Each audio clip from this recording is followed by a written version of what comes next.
नमस्कार। रतनपाल डोडियार, सहायक आचार्य हिंदी, हरिदेव जोशी, राजकीय कन्या महाविद्यालय बांसवाड़ा। आज हम अध्ययन करने जा रहे हैं बीए तृतीय वर्ष हिंदी के प्रथम प्रश्न पत्र के अध्याय तृतीय के अंतर्गत सूरदास का बाल लीला वर्णन। जैसा कि सारी दुनिया जानती है कि सूरदास का कृष्ण के प्रति अनन्य भक्ति भाव, जिसके अंतर्गत उन्होंने कृष्ण के बाल स्वरूप का, बाल लीलाओं का बहुत ही सुंदर और आकर्षक वर्णन किया है। और ऐसे ही पदों में हम पढ़ने जा रहे हैं। यह पहला पद जो कि पाठ्यक्रम आधारित है।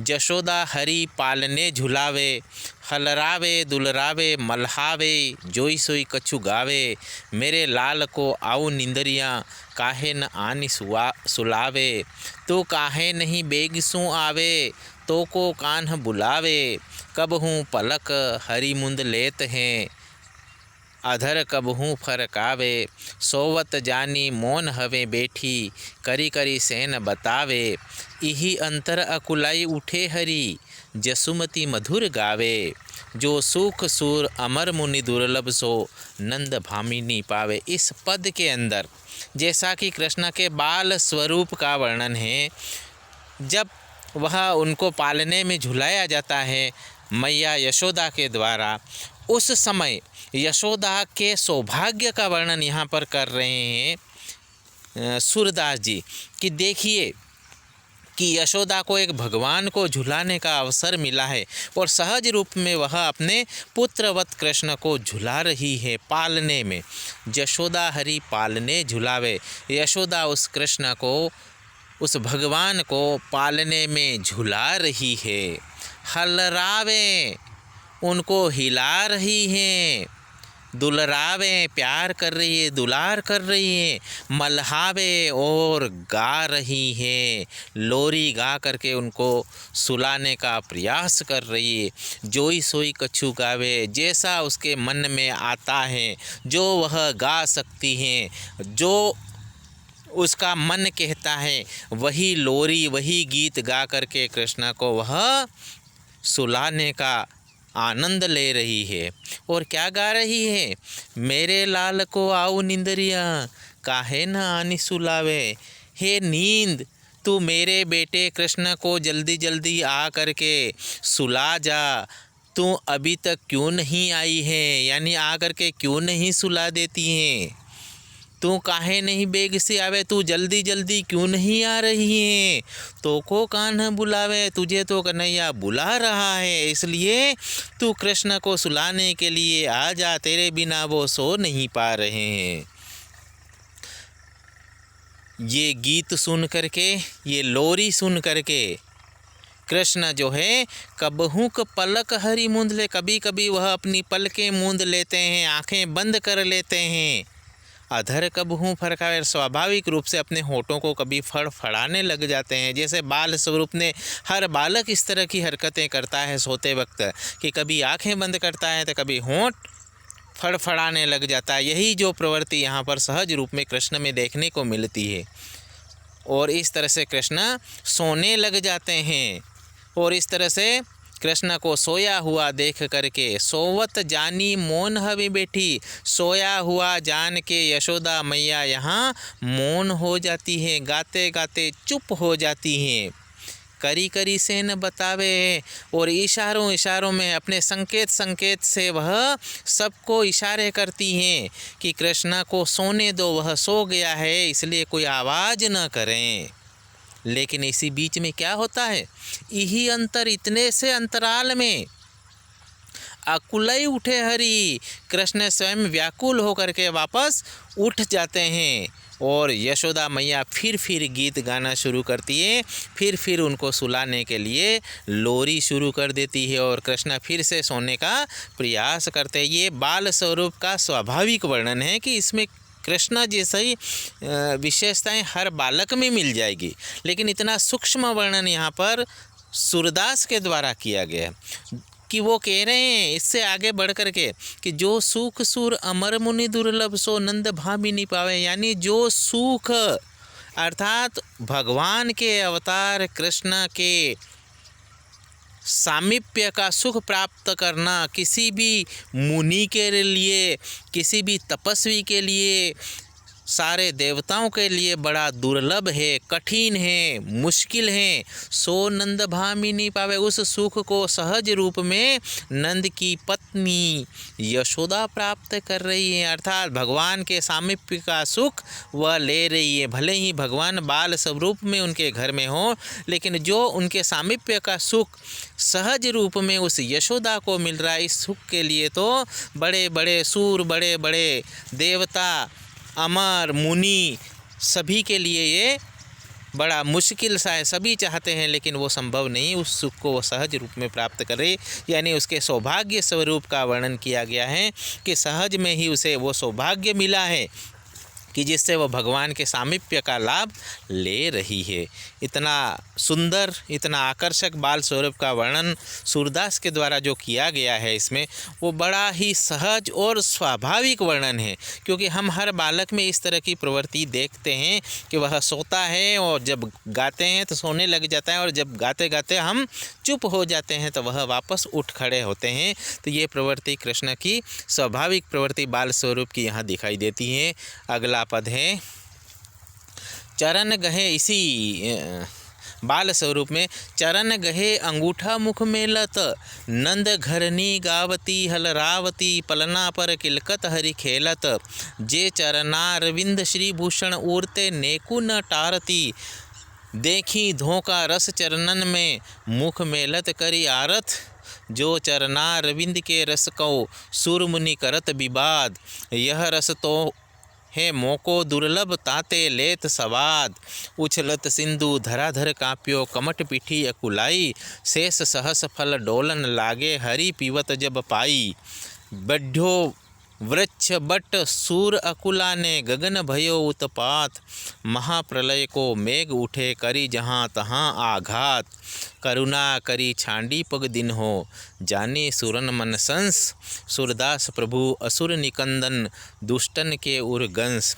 यह पद भी बाल स्वरूप का ही है कि स्वाभाविक रूप से जो छोटे बालक होते हैं वह अपने मुख में हाथ का अंगूठा तो चूसते ही हैं, लेकिन उसके साथ साथ कभी कभी वह पैर के अंगूठे को भी बड़ी कठिनाई के साथ भी कष्ट झेलते हुए भी मुख तक पहुंचा देते हैं और उसको मुंह में रख करके चूसने लग जाते हैं।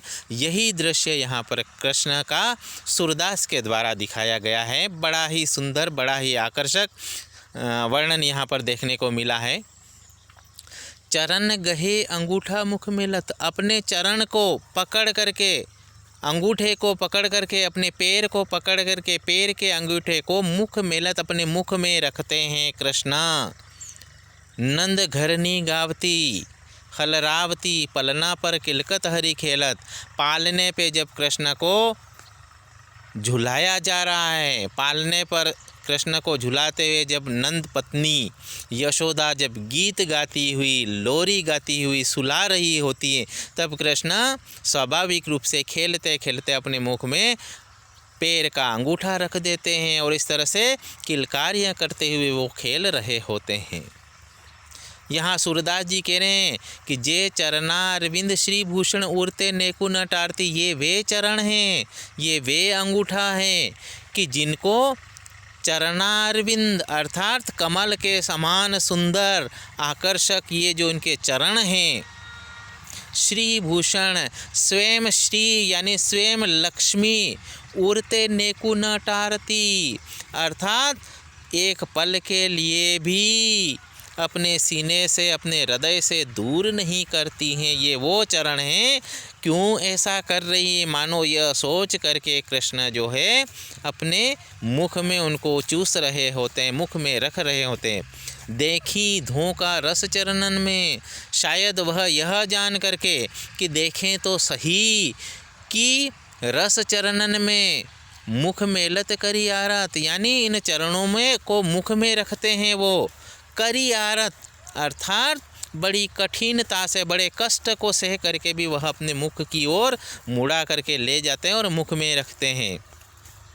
जो चरणारविंद के रस को सुरमुनि करत विवाद, यानी कृष्ण यह सोचते हुए मानो उन चरणों का रसपान कर रहे हैं, यह जानना चाहते हैं कि जो चरणारविंद, इन चरण कमलों के लिए ही तो, इसके रस का पान करने के लिए तो ही तो सूर मुनि करत विवाद, बड़े बड़े देवता और बड़े बड़े मुनि विवाद करते हैं, इन विषयों पर चर्चा करते हैं, इन चरणों पर चर्चा कर रहे हैं, उनके रस की व्याख्या कर रहे हैं। तो ऐसे चरणों में आखिर ऐसा कौन सा रस है, ऐसा कौन सा आनंद है, मानो कृष्ण स्वयं ही उस आनंद को जानना चाहते हों। यह रस तो है मोको दुर्लभ ताते लेत स्वाद, यानी कृष्ण मुख में अंगूठा रखते हुए मानो यह कहना चाह रहे हैं कि इनको प्राप्त करना तो मेरे स्वयं के लिए ही बड़ा दुर्लभ प्रतीत हो रहा है, इनका स्वाद लेना, लेकिन फिर भी बड़ी कठिनाई से उनका स्वाद लेने का प्रयास कर रहे हैं। यहाँ दूसरा अर्थ ये भी होता है कि स्वयं सूरदास जी कह रहे हैं कि जिस रस को मुझे प्राप्त करना है या मुझे प्राप्त करना भी मेरे लिए बड़ा दुर्लभ है, उस स्वाद को स्वयं कृष्ण ले रहे हैं।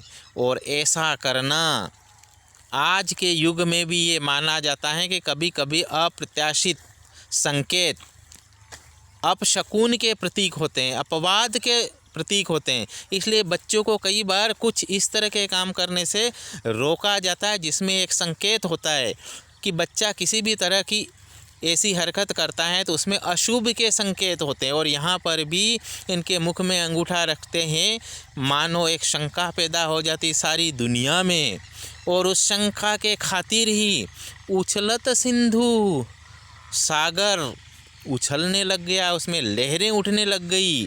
धराधर काप्यो, स्वयं मेरू पर्वत जो है, सुमेरु पर्वत कांपने लग जाता है, कांप उठा है डर के मारे। कमठ पीठी अकुलई, और कछुए की पीठ भी व्याकुल हो उठी है। शेष सहसपन डोलन लागे, और हजार हजार फन वाले शेषनाग के वो फन भी डोलने लग गए, डिगने लग गए। हरि पीवत जब पाई, जब कृष्ण मुंह में अपने अंगूठे रख करके पीने लग गए। बढ़ो वृक्ष वट, अर्थात वह वट वृक्ष भी बढ़ गया, ऊपर उठ गया। सूर अकुला ने, सारे देवता व्याकुल हो गए। गगन भयो उत्पात, और सारे आसमान में भयंकर उत्पात होने लग गया। उल्काएं आपस में टकराने लग गई, नक्षत्र आपस में टकराने लग गए। महाप्रलय के मेघ उठे, और मानो ऐसा लग रहा है कि घनघोर बादल उठ गए हैं, और जैसे कि इस धरती के ऊपर प्रलय होना हो। करी जहाँ तहाँ आघात, और जहाँ देखो वहाँ एक दूसरे पर आघात कर रहे हैं, टकरा रहे हैं आपस में। इस तरह का प्रलय का वातावरण यहाँ पैदा हुआ है, और ऐसा दृश्य उत्पन्न हो गया। और ऐसे महाप्रलय के दृश्य को देख करके करुणा करी, दया करके छांडी पग दिन्हो, उन्होंने अपने पैर को छोड़ दिया, मुंह से हटा दिया उस कृष्ण ने, मानो हटाने के लिए उन्होंने हम पर कृपा कर दी हो, दया कर दे। जानी सूरन मन संस, मानो देवताओं के मन की शंका को, देवताओं के मन में व्याप्त भय को समाप्त करने के लिए, उनकी आशंका को समाप्त करने के लिए उन्होंने कृपा करके अपने पैर के अंगूठे को मुख से बाहर निकाल करके छोड़ दिया। सूरदास प्रभु, सूरदास जी यहाँ कहते हैं कि हे प्रभु, असुर निकंदन, आप जो है असुरों के नाशक हो, उन दुष्टों के हृदय को भयभीत करने वाले हो। ऐसे दुष्ट लोगों के, ऐसे राक्षसों के हृदय को आप तार तार करने वाले हैं, उनके मन में भय पैदा करने वाले हैं। उनको नष्ट करने वालों ने देवताओं की शंका का समाधान करते हुए अपने पैर के अंगूठे को मुख से बाहर कर लिया, और जैसे ही उन्होंने मुख से बाहर कर लिया, संपूर्ण प्रकृति का वातावरण पहले की तरह सामान्य हो गया। इस तरह से उन्होंने सबके ऊपर कृपा करी। अर्थात इस पद के अंदर हम देखेंगे तो ये बच्चों के स्वाभाविक लक्षण होते हैं, बच्चों के स्वाभाविक विशेषताएं होती हैं कि जब वो बचपन में होते हैं तो वह न चाहते हुए भी पैर के अंगूठे को मुंह तक ले जाते हैं, और कभी कभी उसको मुंह में रख करके उसको पान करने लग जाते हैं। तो इस तरह का दृश्य यहाँ कृष्ण का देखने को मिला। और इस तरह के अवसर जब जब भी होते हैं बच्चों में ये देखा जाता है कि कभी कभी इस तरह की प्रवृत्ति से कोई अनहोनी घटना घटने की संभावनाएं बनी रहती हैं, इसलिए उनको रोका टोका भी जाता है। सामान्यतः इस तरह की प्रवृत्ति देखने को मिलती है। अब अगला पद है हमारा, यह भी बाल लीला वर्णन से ही संबंधित है। यहाँ पर कई बार बच्चे जो जिद करते हैं कि हमें तो ये खिलौना चाहिए, हमें वो खिलौना चाहिए, मैं तो यही लूँगा तभी मैं खाना खाऊँगा, यही लूँगा तभी मैं सोऊंगा, यही लूँगा तभी मैं पढ़ूँगा। यहाँ कृष्ण की भी इसी तरह की स्थिति सामने देखने को मिलती है। वह अपनी माँ से कहते हैं कि मैया, हे माँ, मैं तो चंद खिलौना ले हूँ, मैं तो वो चंदा मामा जो दिख रहा है उसी का खिलौना लूँगा, यही मेरे लिए खिलौना होगा, मैं तो चंदा मामा रूपी खिलौने से ही खेलना चाहूँगा, मुझे तो चंदा मामा चाहिए। और आगे कृष्ण कह रहे हैं यशोदा मैया से कि जेहूँ लोटी धरनी पर अभी, यदि तुम मुझे ये चंदा का खिलौना ला करके नहीं दोगे, चंद्रमा का खिलौना ला करके नहीं दोगे, लोटी धरनी पर अभी मैं अभी ज़मीन के ऊपर लेट जाऊंगा, यानी मिट्टी में लेट जाऊंगा, धूल में लेट जाऊंगा। तेरी गोद न आए हूँ, लेकिन तेरी गोदी में मैं नहीं आऊँगा, तेरी गोदी में नहीं बैठूँगा, तेरी गोदी में नहीं सोऊंगा अगर मुझे ये खिलौना नहीं देती है तो। और आगे वो और चेतावनी देते हैं कृष्णा कि हे माँ, जिद करते हुए कहते हैं सुरभि और पय पान न करूँ, मैं गाय का दूध और मक्खन आदि नहीं खाऊँगा, नहीं पीऊँगा। बेनी सिर न गुहें, और रोज़ तो मेरे सिर में एक चोटी गूंथती है, मैं अब चोटी भी नहीं बनवाऊँगा, अर्थात मैं तेरे से रूठ जाऊँगा अगर ये खिलौना तो मुझे नहीं देगी तो, इसलिए मुझे तो चंद्रमा का खिलौना ही चाहिए। और इससे आगे कृष्ण बढ़ते हुए और जिद करते हुए क्या कहते हैं, हवे हूँ पूत नंद बाबा को, अब मैं नंद बाबा का बेटा कहलाऊँगा, तेरो सूत न कहे हो, मैं तेरा बेटा है मैया, मैं नहीं कहलाऊँगा अगर तू मुझे खिलौना नहीं देगी तो। इस तरह से जिद करते हुए कृष्ण यहाँ और आगे कहते हैं, तब जा कर के उनकी माँ उनकी जिद को ध्यान में रख करके यशोदा मैया कहती हैं कि आगे आऊँ, इधर आना, हे कन्हैया इधर मेरे पास आ, हे कृष्ण मेरे पास आ, बात सुन मेरी, आजा, मैं तुझे एक बात कहती हूँ, सुन मेरी बात। बलदेव ही न जने हूँ, बलदेव को पता नहीं चलना चाहिए, बलदेव को न बताना, क्योंकि सबसे अच्छा बेटा तो तू ही मेरा बेटा है, मैंने बलदेव को पैदा नहीं किया, मैंने तेरे को पैदा किया है। हंसी समझाकर, इस तरह से हंसी मजाक में या हंसते हुए वह समझाती है और कहती है, कहती जसोमती नई दुल्हनिया दे हूँ, तुझे मैं नई दुल्हन ला करके दूंगी, अर्थात तेरा विवाह रचाऊंगी, तेरी शादी कराऊंगी और एक दुल्हनिया आएगी तेरे इस घर में। तब कृष्ण जो है भावुक हो जाते हैं और उनकी बात पे विश्वास करने लग जाता है कि वास्तव में माँ मेरे लिए दुल्हनियाँ लाने वाली हैं। लेकिन फिर भी थोड़ी सी आशंका रह जाती है कृष्ण को स्वाभाविक रूप से, इसलिए वो कहते हैं कृष्णा कि तेरी सो, यानी हे माँ तू कसम खा करके के, सौगंध खा करके के, तेरी सौगंध खा करके बता कि तू वास्तव में मेरे लिए दुल्हनियाँ लाएगी। मेरी सुन मन्ने, अगर मैया तू मेरे लिए दुल्हनियाँ लाती है तो देर किस बात की, अभी ब्याह न जे हूँ, अभी हम तो उससे विवाह करने जाते हैं, अर्थात अभी लेने जाना है। अगर मेरी दुल्हनियाँ लाना चाहती हो तो देर करने की ज़रूरत नहीं, चलो हम तो अभी बारात लेकर के जाते हैं, उससे ब्याह करके लाएंगे, मुझे दुल्हनियाँ लानी है। सूरदास हवे कुटिल बराती गीत सुमंगल गें। सूरदास जी यहाँ कह रहे हैं कि इस तरह से बड़ी कुटिलता से, बड़ी चालाकी से यशोदा ने हंसी हंसी में ही उस कृष्ण को समझाने के लिए, उस उनके बेटे को समझाने के लिए बड़ी कुटिलतापूर्वक अपनी बात रख दी। इसलिए सूरदास जी यहाँ कहते हैं कि कुटिल बाराती, हम उस कुटिलता भरे प्रसंग में हम भी बाराती बनेंगे।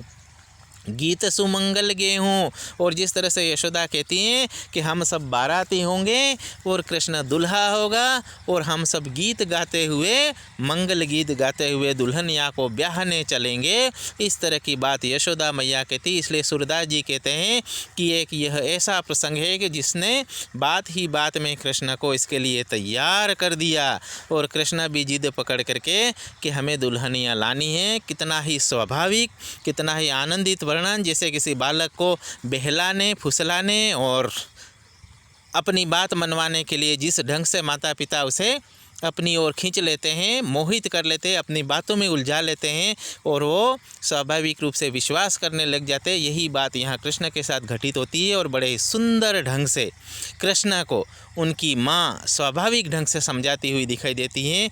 और इस तरह से माँ बेटे का बड़ा आकर्षक संवाद यहाँ पर देखने को मिला। आज बस इतना ही, आगे फिर पढ़ेंगे। आप सबका धन्यवाद।